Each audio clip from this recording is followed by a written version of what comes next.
तो आपका next topic है Golgi apparatus. So Golgi apparatus जो है these are discovered by a scientist namely Camillo Golgi. Camillo Golgi जरकन में थोड़े संहल्ला तेने ई गोल्जी एपरेटस कुन डिस्कवर्ड चुस करले इन 1898। तो ये जो गोल्जी एपरेटस जो है ये कुछ ऐसे रेटिकुलर स्ट्रक्चर जो है वो जो कि न्यूक्लियस के सामने उसने देखा, ठीक है। और इसका नाम फिर बाद में उसने अपने नाम से रखा, दैट इज गोल्जी। तो इसको हम गोल्जी एपरेटस या गोल्जी बॉडीज भी कहते हैं, ठीक है। अब ये गोल्जी एपरेटस या जो गोल्जी बॉडीज जो है, ठीक है, जब हम इनके स्ट्रक्चर्स को देखते हैं इसमें आपको क्या दिखाई देगा, it consist of many flat disc shape like structure. तो बहुत सारे फ्लैट डिस्क शेप स्ट्रक्चर्स आपको दिखने को मिलेंगे। और ये डिस्क और जो फ्लैट लाइक स्ट्रक्चर जो है they are stacked parallel to each other, वो एक दूसरे के ऊपर पैरेलली अरेंज है, ठीक है। चीखे तो चिकी सोचला सक्स्ते यतले तेने इन्ना ई डिस्क लाइक स्ट्रक्चर्स को ना तेने ngata चीज रनोकले सिस्टर्न्स रनोकले CISTERNE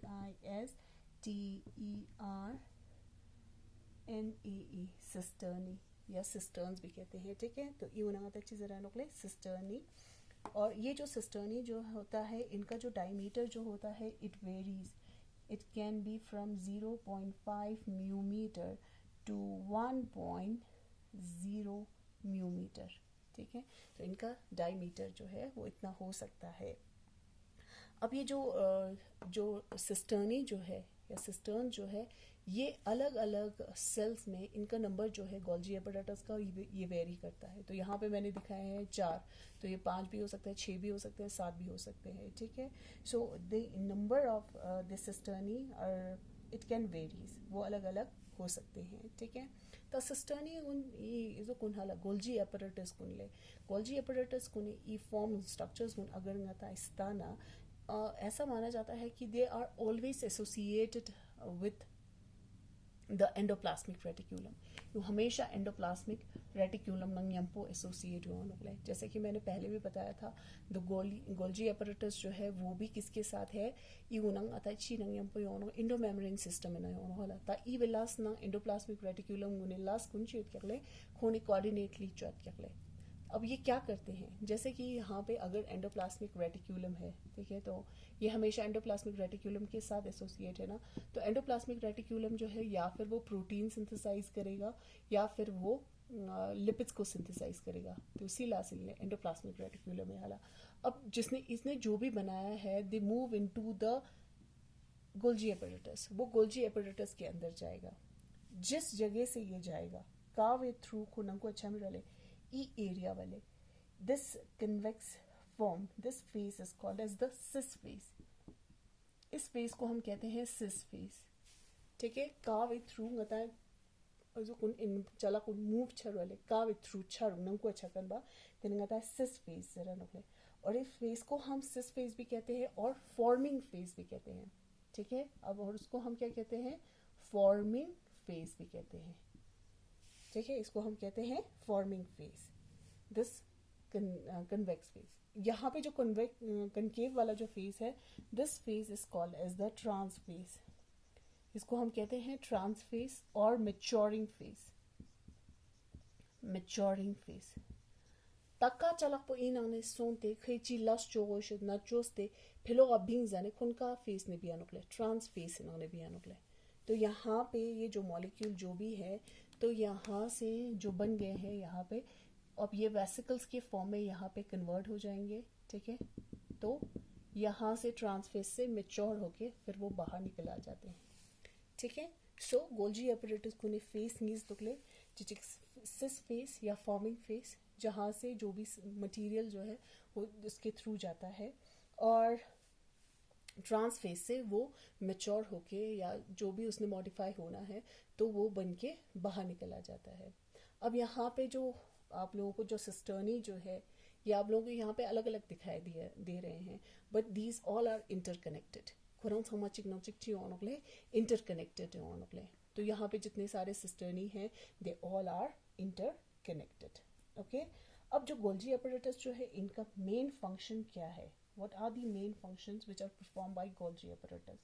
तो मैंने पहले भी बताया था आप लोगों को, यहाँ पे इनका काम होता है जो भी मटेरियल जो एंडोप्लाज्मिक रेटिक्यूलम से आया है, सबसे पहले ये क्या होगा, इसके अंदर जाएगा, ठीक है। यहाँ पे अंदर जाने के बाद यहाँ पे थोड़ी देर के लिए वो स्टोर होता है, तो इनका फंक्शन क्या हो गया, स्टोरेज। स्टोरेज वो थोड़ी देर के लिए यहाँ पे स्टोर होता है, and then they get modified, फिर उसके बाद उनका मॉडिफिकेशन हो जाता है। So this is the second function, modification हो जाएगा। फिर उसके बाद मॉडिफाई होने के बाद फिर उनका क्या हो रहा है, यहाँ पे वेसिकल्स में पैकेजिंग हो रहा है, फिर वो पैक हो जाते हैं यहाँ पे इन अ पैकिंग छानोकले, and then they get dispatch. फिर यहाँ से फिर वो निकल के जहाँ पे भी सेल का कोने ना ई विचाला पे जरूरत दिले ते जगह का खिकालते तानोकले। So these are the main function of the Golgi apparatus, that is to store, they get modified, packaging and dispatch, ठीक है। फिर उसके बाद ते कालते तांचस ते ला समा सी नोकले कहता है गोल्जी apparatus से ला से नोकले। So these are the main function of the Golgi apparatus. तो क्या हो रहा है, तो जितने सारी चीज़ें जो भी बन रहा है, ठीक है, काउ का निफाला छानोकले गोमा सिस फेस ना योनो तेने इन्ना बिना को मॉडिफाई सोते तेने इना इदो अले इस किरकिर गुना तेने गता चीज़ें ने ले वेसिकल्स तरह नोकले, वेसिकल से थ्रू तेने डिस्पैच छानोकले, तेने सेल का जगह बिना खे जरूरत युतले तेने ते जगह होने का तेने कौन कालते तानोकले। तो यहाँ से हमें ये पता चल रहा है कि why the Golgi apparatus they always remain associated with the endoplasmic reticulum। और यहाँ पे एक चीज़ ये भी है कि यहाँ पे कह रहे हैं कि जितने सारे मॉडिफिकेशन हो रहे हैं, ठीक है, मॉडिफिकेशन जी सब्सटेंस रिक प्रोटीन्स रिक लिपिड्स रिक इनको मॉडिफाई छाओ शुद्धना तो इना मॉडिफाई छत के खला। तो इस वजह से ये मालूम होता है कि जो हमारे पास जितने सारे ग्लाइकोप्रोटीन और ग्लाइकोलिपिड्स जो है, तो उनका फॉर्मेशन जो है वो गोल्जी एपरेटस के अंदर ही होता है, ठीक है।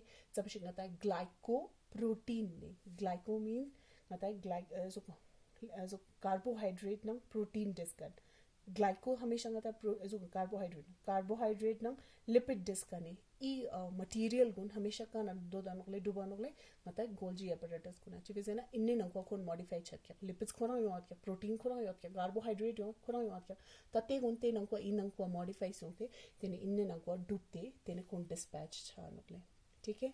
अब यहीं से जो है वो लाइजोसोम्स का फॉर्मेशन भी यहीं से होता है, तो लाइजोसोम और गोल्जी एपरेटस इन्होंने बताने। सो और next topic is the lysosomes.